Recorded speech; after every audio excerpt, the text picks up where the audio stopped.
Hello and welcome to this presentation on positive and negative shape as it applies to drawing. So to begin with, let's define shape. A shape is a flat area, it's a plane, that's defined by edges or borders.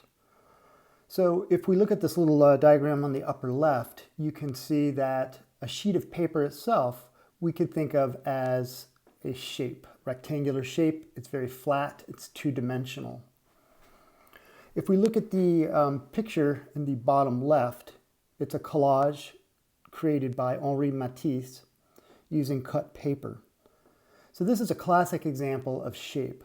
All the different colored pieces there, the leaf-like shapes, the kind of organic curvy shapes. I think you can make out a guitar shape in the middle. All of those are extremely flat, extremely two-dimensional. So that's truly the definition of shape. But often in drawings and paintings and other art forms, even when working on a flat, planar surface like a sheet of paper, we often have the illusion of three-dimensional objects in a three-dimensional space. If we look at the painting in the bottom right by Ron Davis, he's created 5 sort of sculptural looking forms that remind me of monumental sculpture, maybe that you'd find in a park or something. So you could imagine one could walk through these because he's captured the illusion of three-dimensional space. Yet even with this kind of three-dimensional treatment of space in a picture, we can still talk about shape. For example, if we look at this, the foremost form here, kind of a gateway, we could talk about this bottom, the floor of it. This shape here is very distinct and flat. We could even move over here and just look at this long triangular piece and realize that it too is a flat shape. So on and so forth, right? We could look at this colored area right here. Whoops, I didn't need to do that, but there we go.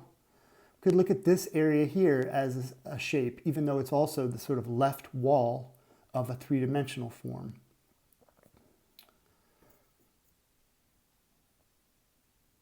Let's see if I can move on. There we go. So to continue our definition of shape, let's define positive and negative shape using these 2 drawings.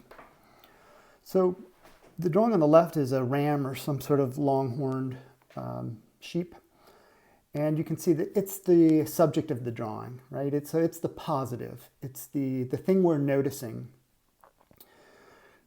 The stuff behind it, which could be sky or who knows what, snowy field or something, is kind of ambiguous. So it's the negative shape. It's the thing that we're not really noticing and paying attention to.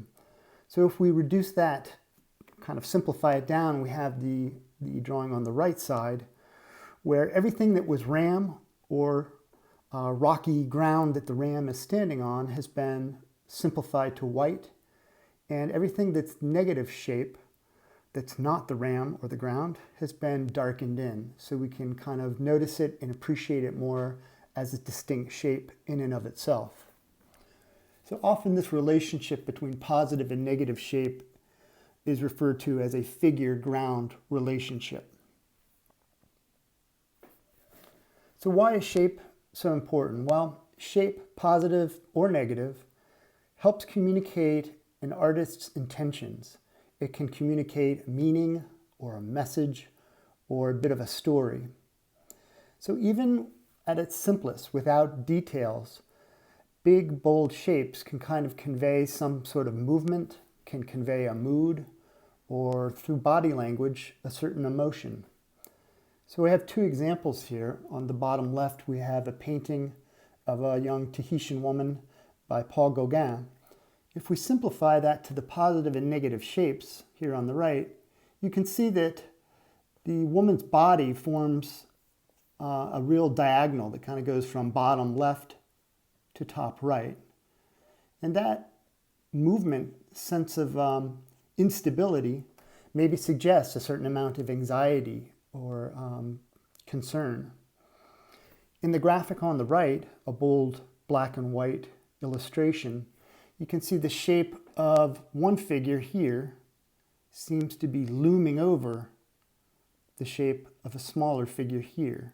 And that certainly must suggest a kind of story or give us a hint of what's going on. So a very important part to make matters more complicated is that positive and negative shapes are relative and flexible. So depending on context, that's what's going on around, and perception, that's what we're focusing on, any given shape could serve both as a positive shape and a negative shape. So I'm going to use this poster as an example of this.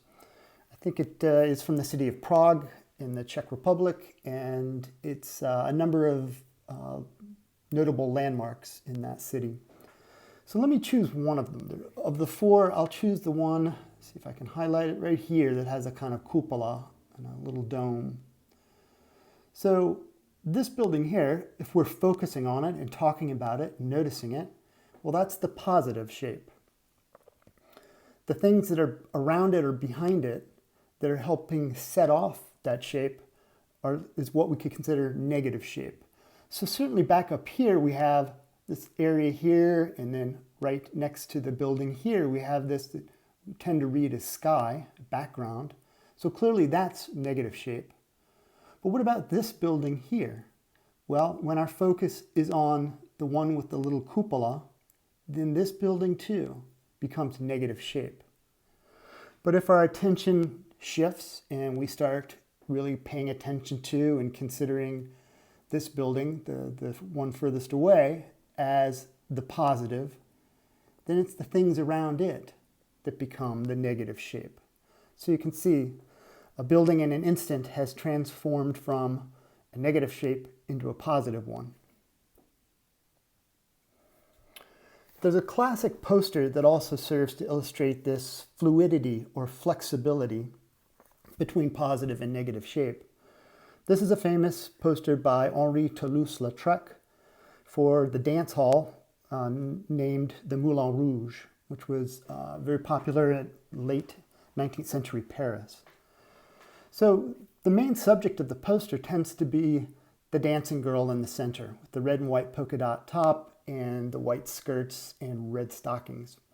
So if she's the positive shape, you can see that the things around her that are setting her off or highlighting her, they tend to be read as the negative shape. You can see the most prominent would be these dark areas on each side of the dancing woman. And we realize though that that's not just emptiness. We realize when our attention shifts away from the dancing woman to what's behind her, we notice that that's a crowd of onlookers. And that as our attention shifts, now that becomes a positive shape, and maybe the background behind them becomes the negative shape. So too, we might notice that this large dark area in sort of the front left or front right is a silhouette of a man.